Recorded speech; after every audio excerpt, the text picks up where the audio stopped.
Hay un nombre en la historia de Roma que resuena por encima de todos los demás.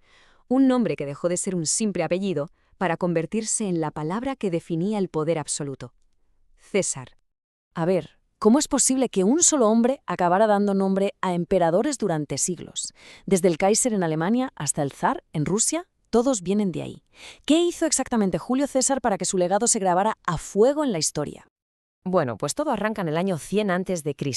César nace en una familia patricia muy antigua de Roma, los Julios. Tenían el pedigrí, el linaje, pero no tenían mucho dinero. Y esa, en una ciudad donde casi todo se compraba, era una combinación bastante peligrosa. Digamos que esa fue la gasolina para una ambición sin límites. Su ascenso, ojo, no fue ninguna casualidad, fue una estrategia perfectamente calculada. Para el año 60 a.C. ya había montado una alianza potentísima, el primer triunvirato, nada menos que con los dos hombres más poderosos de Roma, Pompeyo y Craso. Y solo 2 años después, en el 58, se lanza la campaña militar que iba a forjar su leyenda. Esa campaña, claro, fue la Guerra de las Gallas. Lejos de las intrigas y las puñaladas por la espalda de Roma, fue en el campo de batalla donde César de verdad construyó su leyenda, su poder y, sobre todo, un ejército invencible que le era leal hasta la muerte. Pero es que la Guerra de las Galias fue mucho más que una simple conquista. Fue una auténtica obra maestra de la propaganda. El propio César escribía sus crónicas, los comentarios sobre la Guerra de las Galias. Así controlaba el relato y se aseguraba de que en Roma lo vieran como un héroe. Y mientras, sobre el terreno, creaba un vínculo irrompible con sus legiones. Claro, cada victoria en la Galia era un problema más en Roma. El Senado y ahora su antiguo aliado y rival Pompeyo ya no veían a un héroe, veían una amenaza para la República. La tensión era cada vez mayor, se podía cortar con un cuchillo. El choque era, inevitable. Y al final llegó el ultimátum. El Senado le dio una orden directa, diseñada para hundirlo. Tenía que disolver su ejército y volver a Roma como un ciudadano más. Para un hombre como César, eso era el fin de su carrera, y probablemente de su vida. Lo habían acorralado. Su respuesta es historia.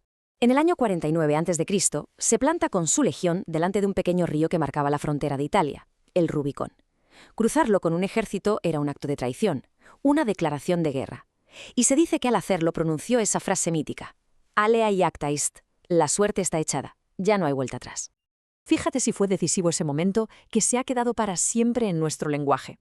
Hoy en día, cuando decimos cruzar el Rubicón, nos referimos a eso, a tomar una decisión de la que no hay retorno. El eco de sus pasos resuena hasta en nuestra forma de hablar. La guerra civil fue inevitable y César salió victorioso. Tras derrotar a Pompeyo, se convirtió en el dueño y señor de Roma. La gran pregunta era, ¿y ahora qué? ¿Qué iba a hacer con todo ese poder? Pues su respuesta fue intentar reformar la República de arriba abajo. Ya en el poder, César demostró que era más que un general brillante. Era un reformador. Reorganizó el calendario, creando el calendario juliano, que es la base del que usamos hoy. Le dio la ciudadanía romana a más gente de las provincias, integrándolos. Y puso en marcha una reforma agraria para dar tierras a sus veteranos y a los pobres. Medidas populares que, de paso, consolidaban su poder. Sin embargo, aquí está el punto clave de todo. Al acumular tanto poder, al hacerse nombrar dictador perpetuo, César despertó el miedo más profundo de los romanos: el regreso de un rey. Y para la República, la idea de un rey era lo peor que podía pasar. El 15 de marzo del año 44 a.C. Los idos de marzo. Una fecha que se convertiría en sinónimo de traición. Un día que iba a cambiar el rumbo de la historia para siempre. Ese día, un grupo de senadores, entre los que había gente que él consideraba amigos, como Bruto, lo rodearon en el Senado. Le dieron 23 puñaladas. Para ellos, ojo, no era un asesinato, era un tiranicidio. Un acto que ellos veían como algo noble, desesperado, para salvar la libertad de la República. Pero aquí llega la gran paradoja, la ironía final de la vida de César. El acto que se suponía que iba a salvar la República fue precisamente el golpe de gracia que la destruyó para siempre. La ironía es tremenda. Los conspiradores querían restaurar el poder del Senado, pero lo que consiguieron fue desatar otra guerra civil todavía más sangrienta. Y de ese caos no resurgió la vieja república, nació algo completamente nuevo, el Imperio Romano. Todo el poder se concentró en una sola figura, el emperador, empezando por el heredero de César, Augusto.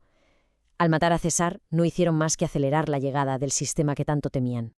Y así llegamos a la pregunta que ha estado flotando en el aire durante 2000 años. ¿Fue César un tirano cuya ambición se cargó 500 años de república? ¿O fue un visionario que se dio cuenta de que el sistema ya no funcionaba y que Roma necesitaba un cambio de rumbo para sobrevivir? La historia, como se suele decir, la escriben los vencedores, pero el debate sobre Julio César, ese sigue muy abierto.